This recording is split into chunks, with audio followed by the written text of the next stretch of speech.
Hello friends, welcome to Voice Learning. Today we have one more great story. There was a fox. He was very fond of grapes. Once he was passing under a vine which had a cluster of beautiful ripe grapes. They were out of his reach. His mouth watered at the sight of the grapes.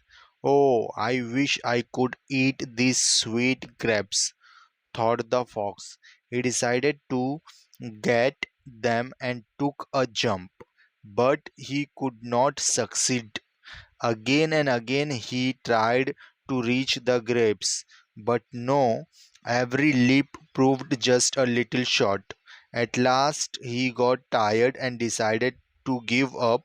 Oh, anyway, he muttered to console himself, these grapes are sour. It's no use wasting time and energy for something so worthless. So, guys, moral of the story is only fools criticize things beyond reach. So, I hope you like these stories and you have learned something from these stories. Take care. Bye.